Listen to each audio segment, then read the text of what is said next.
ஹரிநாராயண துரித நிவாரண பரமானந்த சதாசிவசங்கர நாளென் செய்யும் வினைதானென் செய்யும் என்னை நாடி வந்த கோலென் செய்யும் கொடுங்கூற்று என் செய்யும் குமரேசர் இரு தாளும் சிலம்பும் சதங்கையும் தண்டையும் சண்முகம் தோளும் கடம்பும் எனக்கு முன்னே வந்து தோன்றினே. ஓம் அனுமந்தாய வித்மகே வாயு புத்திராய தீமகே தந்தனோ மாருதி பிரச்சோத்யாத் பட்டீஸ்வரம் ஸ்ரீ விஷ்ணு துர்க்கையே போற்றி. உலகெங்கிலும் வாழ்ந்து கொண்டிருக்கும் ஸ்ரீராம் ஆஸ்ட்ரோ யூடியூப் சேனல் நேயர்களுக்கு டாக்டர் சைதை ராஜாவின் அன்பான வணக்கங்கள், வாழ்த்துக்கள். நாம் இப்பொழுது இந்த எபிசோடில் வார ராசி பலன்களை பார்க்க போகிறோம். நவம்பர் 16 முதல் 22 தேதி வரைக்கும் உள்ளடக்கிய நாட்களுக்கு கிரகங்கள் ஒவ்வொரு ராசிக்கும் எப்பேற்பட்ட பலன்களை வழங்கப் போகிறது என்பதை பார்க்கலாம் வாங்க.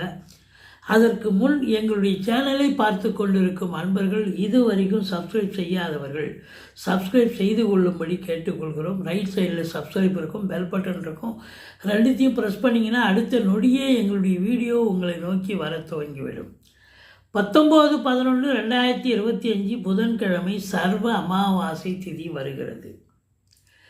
இந்த வாரம் நம்ம ஒரு முக்கியமான தகவலை நம்மளுடைய ஸ்ரீராம் ஆஸ்ட்ரோ சேனல் நேயர்களுக்கு அன்பர்களுக்கு முக்கியமான தகவலை, அதாவது ஒவ்வொரு நட்சத்திரத்தில் பிறந்தவங்களும் எந்தெந்த சித்தர்களை வழிபாடு செய்தீர்கள் என்று சொன்னால் உங்கள் வாழ்க்கை வளமாகும் அல்லது வரக்கூடிய இடர்பாடுகள் விலகும் அப்படிங்கிற ஒரு நிலை இருக்குது. 27 நட்சத்திரத்துக்கும் நம்ம பதில் சொல்ல போகிறோம். நட்சத்திரத்தில் பிறந்தவங்களுக்கு ஒவ்வொருத்தருக்கும் எந்த ஜீவசமாதி சித்தர்களை வழிபாடு செய்தால் வாழ்க்கை வளமாகும் என்பதை விரிவாக சொல்ல இருக்கிறோம். எங்களுடைய பதிவை ஸ்கிப் பண்ணாமல் முழுமையாக பாருங்கள், பயன்பெறுங்கள். வாங்க ராசிக்குள் செல்லலாம். சிம்ம ராசி அன்பர்களுக்கு வணக்கம். சிம்ம ராசி காலபுருஷனுக்கு 5வது ராசி. மகம் பூரம் உத்திரம் முதல் பாதம் உள்ளடக்கியது. இந்த சிம்ம ராசி அன்பர்களுக்கு நவம்பர் 16 முதல் 22 வரை இந்த ஒரு வாரம் கிரகங்கள் எப்பேற்பட்ட பலனை வழங்கப் போகிறது என்பதை பார்க்கலாம் வாங்க.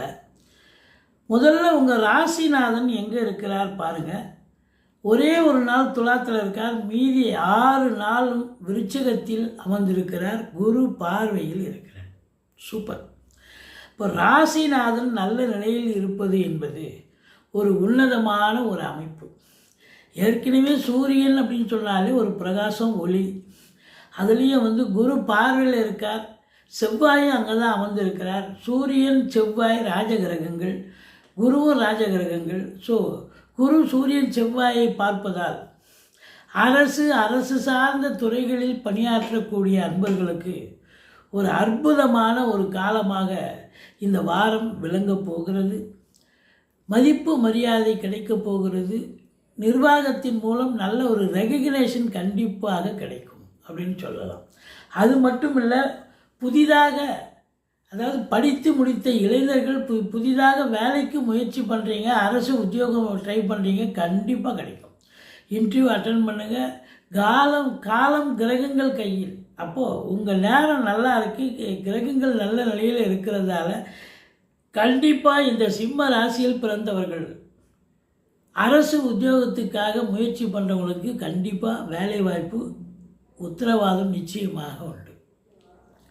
நீங்கள் தனியார் துறையில் முயற்சி பண்ணலாம், பத்திரிகை துறையில் முயற்சி பண்ணலாம், மீடியா துறையில் முயற்சி பண்ணலாம். எதற்காக எந்த துறையில் நீங்கள் முயற்சித்தாலும் அந்த முயற்சி கண்டிப்பாக வெற்றி பெறும். ஏன் என்று சொன்னால், உங்களை பொறுத்தவரையிலும் அந்த நாளில் இருக்கும் சூரியனும் செவ்வாயும் 10ஆம் இடத்தை பார்க்கிறார்கள். 10க்குடையவன் 3க்குடையவனும் ஆன சுக்கிரன் 3ஆம் இடத்தில் ஆட்சி பீடத்தில் இருக்கிறார். அப்போ முயற்சி ஸ்தானத்தில் 10க்குடையவன் இருக்கிறார். அப்போ தொழில் ரீதியாக, உத்தியோக ரீதியாக நீங்கள் எந்த ஒரு முயற்சி எடுத்தாலும் கண்டிப்பாக வெற்றி வாகை பெறக்கூடிய ஒரு காலம். கௌரவம், புகழ், அந்தஸ்து, செல்வம், செல்வாக்கு, தன்னம்பிக்கை அதிகரிக்கும். சமூகத்தில் பேரு புகழ் உயரும். பெரும்பாலும் இந்த சிம்ம ராசியில் பிறந்தவர்கள் பார்த்தீங்கன்னு சொன்னால் ரொம்ப ஈகை குணம் கொண்டவர்கள். அதாவது சிம்ம ராசி அன்பர்களை தேடி போய் சார் உங்களை தான் தேடி வந்தால் நீங்கள் எனக்கு இந்த ஹெல்ப் பண்ணணும்னு நீங்கள் போய் நின்றுட்டீங்கன்னு வைங்களேன், அவரால் முடியலைன்னா கூட எப்படியா அப்பேற்பட்டாவது ஏற்பாடு பண்ணி உங்களுக்கு நல்லது செஞ்சு அனுப்புவார். அப்பேற்பட்ட அன்பர்கள் இப்போ ராசியில் கேது இருக்குது அப்படின்னு சொன்னால் இப்போ பார்த்திங்கன்னா ஒரு விட்டேத்தியாக இருப்பாங்க, தனிமை விரும்பியாக இருப்பார்கள், ஏகாந்த விரும்பி தனிமை விரும்பி. அதாவது ஒரு கேன்டீன் போனால் கூட ஒரு 4 பேர் 5 பேரோட போகிற ஒரு மனுஷன் இப்போ பார்த்திங்கன்னா தனியாக போவார். என்ன சார் தனியாக வரீங்க அப்படின்னு சில பேர் கேட்குற அளவுக்கு நடந்துப்பாங்க. அந்த அளவுக்கு அந்த கேது பகவான் ஒரு ஐடென்டிஃபிகேஷனை கொடுத்துருவார் இந்த சிம்ம ராசியில் பிறந்தவர்களுக்கு. ஆனால் ஒரு 40-50 வயசுக்கு மேலே இருக்கக்கூடிய இளைஞர்களுக்கு 40-50 வயசுக்கு மேலே உள்ள அன்பர்களுக்கு ஆன்மீகத்தில் நாட்டம் அதிகரிக்கும். ஆலய வழிபாடுகள் செல்வீர்கள், தீர்த்த யாத்திரைகள் போவீர்கள், தான தர்மங்கள் செய்வீர்கள் அப்படின்னு சொல்லலாம். இப்போது இந்த 11ஆம் இடத்து அதிபதி 2க்கும் 11க்கும் ஆதிபத்தியம் பெற்ற புத பகவான் எங்கே இருக்கிறார் அப்படின்னு பார்த்தீங்கன்னா அவரும் 3ஆம் இடத்துல முயற்சி ஸ்தானத்தில் இருக்கார். அப்போது உங்களை பொறுத்தவரையும் பொருளாதார ரீதியாக நீங்கள் எந்த ஒரு முயற்சி எடுத்தாலும் பண வரவு அதிகரிக்கும், குடும்பத்தில் அமைதி, நிம்மதி, சந்தோஷம், குதூகலம் ஏற்பட போகிறது. பத்திரிகை துறை, மீடியா துறை, எழுத்துத்துறை, சினிமா இண்டஸ்ட்ரி, தொலைக்காட்சி இண்டஸ்ட்ரி, மியூசிக்கில் பணியாற்றக்கூடியவர்கள், பின்னணி பாடகர்கள், நாடக நடிகர்கள், மற்றபடி ஃபேன்சி ஸ்டோர் வச்சுருக்கிறவங்க, அரசு கருவூலத்தில் வேலை பார்க்குறவங்க, அதையும் தாண்டி உங்களுக்கு இந்த சுக்கிரனுடைய ஆதிக்கம் இருக்குது பாருங்கள். அதாவது உங்களுக்கு இந்த அழகு ஒப்பனை நிலையங்கள் வைத்திருப்பவர்கள், இன்டீரியர் டெக்கரேஷன் பண்ணக்கூடியவர்கள், ஆர்டிஸ்ட்டு, பெயிண்டரு, இவங்க எல்லாருக்குமே ஒரு உன்னதமான காலம், நேரம், சாதிக்கக்கூடிய தருணம். ஏன்னா 3க்கும் 10க்கும் ஆதிபத்தியம் பெற்றவன் 3ஆம் இடத்தில் ஆட்சி பீடத்தில் இருப்பது இந்த சிம்ம ராசி அன்பர்களுக்கு இந்த வாரம் தொழில் ரீதியாக அமோக வளர்ச்சி இருக்கும். உத்தியோகம் பார்க்குறவங்களுக்கும் பதவி உயர்வு, ஊதிய உயர்வு, டிரான்ஸ்ஃபர், இன்க்ரிமெண்ட் போன்ற சலுகைகள் கிடைச்சி சந்தோஷமாக வேலை பார்ப்பீங்க. இதையும் தாண்டி 4 அப்படின்னு சொன்னாலே மாத்ருஸ்தானம், 4ஆம் இடம் என்று சொன்னார். அப்போ 4ஆம் இடத்துல செவ்வாய் இருக்கார், குரு பார்க்குறார். அப்போது பூமி காரகன் அப்படின்னு சொல்லக்கூடியவர் செவ்வாய். அப்போது இந்த சிம்ம ராசியில் பிறந்தவர்கள் தொழிலில் வளர்ச்சி ஏற்பட போகிறது, அதனால் நல்ல சம்பாத்தியம் கிடைக்கப் போகிறது என்று சொன்னால் வீடு வாங்க, மனை வாங்க, தோட்ட துறவு வாங்க, பிளாட்டு வாங்க, வீடு கட்ட, பிள்ளைகளை உயர்கல்வி படிக்க வைக்க, இதெல்லாம் நிச்சயமாக சாத்தியமாகுமா? கண்டிப்பாக செய்வீங்க, அழகாக பண்ணுவீங்க, சூப்பராக சக்ஸஸாக பண்ணக்கூடிய காலம். தாய் வழி சொந்தங்களால் அனுகூலங்கள் கிடைக்கக்கூடிய ஒரு நிலை இந்த வாரம். இந்த சிம்ம ராசியில் பிறந்தவர்கள் நல்ல சுகவாசிகளாக இருக்கப் போகிறீர்கள். இதையும் தாண்டி ரியல் எஸ்டேட் பிரமுகர்கள், ஃப்ளாட் ப்ரமோட்டர்ஸ், பில்டர்ஸ், கட்டிட கலைஞர்கள், இடம் வாங்கி விற்கக்கூடிய அன்பர்கள், செங்கல், மணல், ஜல்லி, ஹார்ட்வேர்ஸ் போன்ற பிரிவில் பணியாற்றுபவர்கள், காவல்துறை, தீயணைப்புத்துறை, மருத்துவத்துறை, இராணுவத்துறை, IAS, IPS, IFS, அதற்கு நிகரான பணியில் இருக்கும் அன்பர்கள், கடைநிலை ஊழியர்கள், அத்துணை பேர்களுக்கும் ஒரு கொண்டாட்டமான ஒரு வாரம், சாதிக்கக்கூடிய ஒரு நேரம் வந்தாச்சு அப்படின்னு சொல்லலாம். பாருங்கள், 6ஆம் இடத்தை குரு பார்க்கிறார். எதிரிகளை தும்சம் பண்ணிடுவீங்க, எதிரிகளை ஓட வரட்டுவீங்க. கடன் சுமையே இல்லைன்னு சொன்னால் புதுசாக கடன் வாங்கிக்க, சுப செலவுக்கு உதவும். கோர்ட்டில் கேஸ் ஏதாவது நிலுவையில் இருந்தால் அது உங்களுக்கு இப்போ சாதகமான ஒரு தீர்ப்பை எதிர்பார்க்கலாம். சொந்த தொழில் செய்யக்கூடிய அன்பர்களுக்கு நம்பிக்கைக்கு பாத்திரமான பணியாளர்கள் இப்போ வந்து சேருவாங்க. நீங்களே ஆச்சரியப்படுவீங்க. நேரம் நல்லா இருந்தால் நல்லவங்க கிட்ட வந்து சேருவாங்க. இதுதாங்க நிலை. அது 6ஆம் இடம் வெற்றி ஸ்தானமாக இருப்பதால் நீங்கள் வேலைக்காக முயற்சி பண்ணக்கூடிய இளைஞர்கள் கண்டிப்பாக வேலை வாய்ப்பு கிடைக்கும் அப்படின்னு நம்ம மறுபடியும் அறிவுறுத்தி சொல்கிறோம். ராகு கேது பிடியில் இந்த சிம்மராசி அன்பர்கள் இருப்பதால் ஓம் அமிர்த கேதுவே போற்றின்னு 1008 தடவை சொல்லுங்கள். ஓம் அமிர்த ராகுவே போற்றின்னு ஒரு 1008 தடவை சொல்லுங்கள். ராகுக்கு துர்க்கையை வழிபாடு பண்ணுங்கள், கேதுவுக்கு பிள்ளையாரை வழிபாடு பண்ணுங்கள்.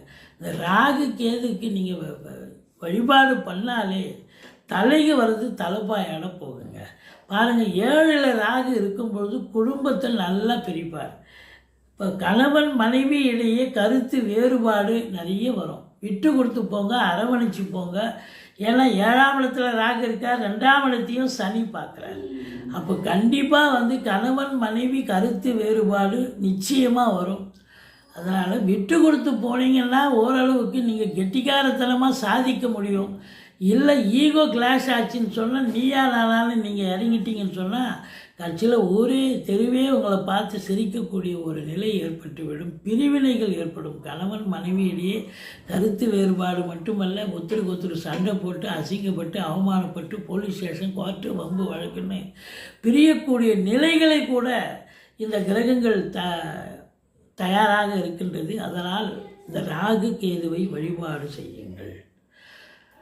நண்பர்கள் கூட சொன்னால் புரிஞ்சிக்க மாட்டாங்க. நல்லது செய்கிறேன்னு வருவாங்க, கடைசியில் அவங்களால ஏதாவது ஒரு பிரச்சனை உங்களுக்கு வரும். அது மட்டும் இல்லை, இந்த 5ஆம் இடத்தை சனி பார்க்குறார். பூர்வ புண்ணிய ஸ்தானத்தை சனி பார்க்குறதால உங்கள் பூர்வீகத்தில் ஏதாவது ஒரு பிரச்சனைகள் தோன்றும். குலதெய்வ வழிபாடு பண்ணுங்கள். வீட்டில் இருக்கக்கூடிய பெரியவர்களை நமஸ்காரம் செஞ்சுட்டு போங்க. தலைக்கு வர்றது தலைப்பாயிட போகும். அதுலேயும் குறிப்பாக இந்த சீட்டாட்டம், race, lottery, speculation, share market போன்றவற்றில் ஈடுபாடு காட்டுபவர்கள், ஆன்லைன் பிஸ்னஸ் இதெல்லாம் ஈடுபாடு காட்டுபவர்கள் கொஞ்சம் எச்சரிக்கையாக நடந்துங்க. இல்லை உங்கள் வீட்டுக்கு காசு வீணாக விரயமாகும். அதுதான் அங்கே இருக்கிற நிலைமை. மற்றபடி அஷ்டமத்து சனி போயிட்டுருக்கு. என்னங்க நீங்கள் என்னென்னமோ கதை அடிக்கிறீங்களேன்னு நீங்கள் சொல்லலாம். வாஸ்தவம்தான். சங்கடம் தீர்க்கும் சனி பகவானே மங்களம் பொங்க மனம் வைத்தருள்வாய், சச்சரவின்றி சனீஸ்வர தேவை இச்சகம் வாழ்க இன்னருள் தாத்தா. இந்த சுலோகத்தை சொல்லுங்கள். சனிக்கிழமை தோறும் எள்ளெண்ணெய் தீபம் இட்டு வாருங்கள். தலைக்கு வருது தலைப்பாயோட போகுங்க. பாருங்கள், அசிங்கப்படணும், அவமானப்படணுன்றது தான் அந்த அஷ்டமத்து சனியினுடைய நிலை.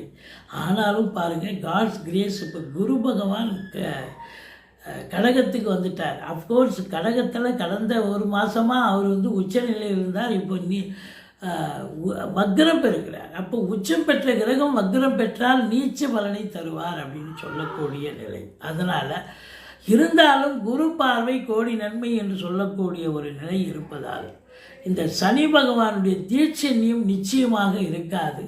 குரு பார்வையினால் மாறாக நல்லது நடக்கக்கூடிய அமைப்பு இருக்குங்க. வரா கடன்கள் வசூலாகும். இன்சூரன்ஸ் பணம் கிளைமாகி கைக்கு வரக்கூடிய ஒரு காலகட்டம்.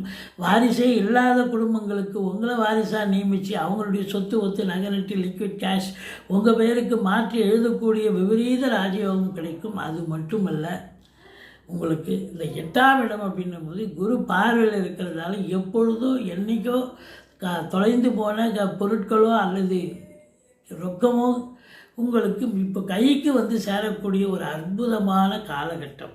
அதனால் உங்களை பொறுத்தவரையிலையும் இந்த ராசி அன்பர்களுக்கு அஷ்டமத்து சனியினுடைய வீரியம் இல்லை. மாறாக நல்ல பலனையே சனி பகவான் தரக்கூடிய நிலை. பிகாஸ் குரு பார்வையில் இருக்கிறதால 3ஆம் இடம் 3ஆம் பார்வையாக உங்களுக்கு 10ஆம் இடத்தை சனி பார்க்கிறார். 10க்குடையவன் 3ஆம் இடத்தில் சுக்கிரன் ஆட்சி பீடத்தில் இருக்கிறார். அதுதான் சூப்பர். அப்போது அதிகப்படியான உழைப்பு தேவைப்படுகிறது. மேலாமணிக்கெல்லாம் வேலை பார்க்க முடியாது. 8 ஹவர் டியூட்டினா 10 ஹவர் வேலை பார்ப்பீங்க. அதையும் தாண்டி உங்களுக்கு பணிச்சுமை இருக்கும், ஒர்க்லோடு இருக்கும். அதை முடிச்சுட்டு போங்கன்னு சொல்லுவாங்க.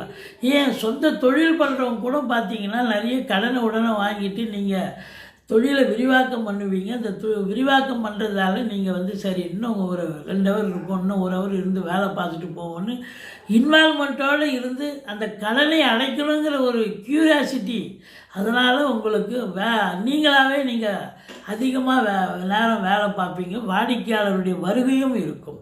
நல்ல பொருட்களை தரமாக அடுக்கி வச்சுருப்பீங்க. அது வாடிக்கையாளருடைய வருகை அதிகரிப்பதால் பொருட்கள் அதிகமாக வியாபாரமாகக்கூடிய ஒரு நிலை நிச்சயமாக இருக்கிறது. ஏன்னு சொன்னால் 9ஆம் இடத்து அதிபதி குரு பார்வையில் இருக்கார். அதனால் 9ஆம் இடம் என்பது நம்பி கடன் வாங்கி நீங்கள் நல்லா செஞ்சீங்கன்னு சொன்னால் நல்ல வியாபாரம் ஆகும். மற்றபடி உங்களுக்கு 12ஆம் இடத்தில் குரு பகவான் இருக்கிறார். சுப செலவு தான் ஏற்பட போகுது. அசுப செலவுக்கு இங்கே வேலை கிடையாதுங்க. சுப செலவு கண்டிப்பாக இருக்க போகுது. வீடு வாங்க, மனம் வாங்க, தோட்டத்துறவு வாங்க, பிள்ளைகளை படிக்க வைக்க வெளிநாடு அனுப்பி கூட படிக்க வைக்கக்கூடிய ஒரு சூழல் இருக்கும். என்னதான் இருந்தாலும் உங்களுக்கு ஆன்மீகத்தில் ஒரு சிலருக்கு நாட்டம் அதிகரிக்கும். 2ஆம் இடத்தை சனி பார்ப்பதால், அதாவது குடும்ப உறுப்பினர்கள் அவங்க கூட அவங்க பங்குக்கு சண்டைக்கு வருவாங்க. எச்சரிக்கையாக இருந்துக்குங்க. வீட்டுக்கு வரக்கூடிய விருந்தாளிகள் நட்பு வட்டாரங்களாலும் பிரச்சனைகள் ஏற்படும். கணவன் மனைவி கருத்து வேறுபாடு நம்ம ஏற்கனவே சொல்லிட்டோம். அதனால் கொஞ்சம் எச்சரிக்கையாக இருந்துக்குங்க. விட்டு கொடுத்து பழகிக்கிங்க. விட்டு கொடுத்தா தான் வாழ்க்கையில் ஜெயிக்க முடியும். இல்லைன்னா எல்லா இடத்துலையும் எங்கே வேணாலும் நீங்கள் விட்டு கொடுக்காது போயிட்டீங்கன்னா தோக்கிறதுக்கு தான் அமைப்பு இருக்குங்க. மற்றபடி நீங்கள் பார்த்தீங்கன்னு சொன்னால் இந்த வாரம் உங்களுக்கு எந்த ஒரு இதுவும் இல்லை. அதாவது சந்திராஷ்டிரமம் எதுவும் கிடையாது. இப்போ இந்த மக நட்சத்திரம், பூர நட்சத்திரம், சிம்ம நட்சத்திரத்தில் பிறந்தவர்கள் எந்த சித்தரை வழிபாடு செய்தால் வாழ்க்கை வளமாகும், நலமாகும்? மக நட்சத்திரத்தில் பிறந்தவங்க கும்பகோணம், ஆடுதுறை, கோவிந்தபுரம் பிரேமானந்தா சுவாமிகள் அப்படின்னு சொல்கிறாங்க. பிரேமானந்த சுவாமிகள், அவருடைய பேரை சொல்லுங்கள். பிரமேந்திர சுவாமிகள், மன்னிக்கணும், பிரமேந்திர சுவாமிகள், அவருடைய பேரை சொல்லுங்கள். அவங்க போய் நீங்கள் அந்த கும்பகோணம், ஆடுதுறை, கோவிந்தபுரம் அந்த இது போட்டிங்கன்னா உங்களுக்கு ஏரியா கிடச்சிரும். போய் நேராக போய் தரிசனம் பண்ணிட்டு வாங்க. அந்த இது அடுத்தது பூர நட்சத்திரத்தில் பிறந்த சித்தர் யார்? அந்த சித்தர் வழிபாடு தான் நம்ம சொல்கிறோம். பூர நட்சத்திரத்தில் கரூர் அடுத்து சதாசிவ பிரேமானந்தான்னு ஒரு சித்தர் இருக்கார். அவரை போய் பார்த்துட்டு வாங்க. இல்லை அவர் போக முடியலனாலும் அவங்களுடைய திருநாமத்தை சொல்லி பழகுங்க. சொல்ல உங்களுக்கு ஆட்டோமேட்டிக்காக வைப்ரேஷன் கிடைக்கும். அதுக்கப்புறம் பார்த்திங்கன்னா உத்தர நட்சத்திரத்தில் பிறந்தவர்கள் திண்டுக்கல் மலைக்கோட்டையில் ஒரு சித்தர் இருக்கார். அவரை போய் நீங்கள் தரிசனம் பண்ணிட்டு வாங்க. ரொம்ப சிறப்பாக இருக்கும். எங்களை பொறுத்தவரையிலையும் பார்த்தீங்கன்னாக்கா, எங்களுடைய வீடியோ பிடிச்சிருந்தால் லைக் பண்ணுங்கள், ஷேர் பண்ணுங்கள், சப்ஸ்கிரைப் பண்ணுங்கள். மறக்காமல் சப்ஸ்கிரைப் பண்ணுங்கள். நன்றி. வாழ்க வளமுடன்.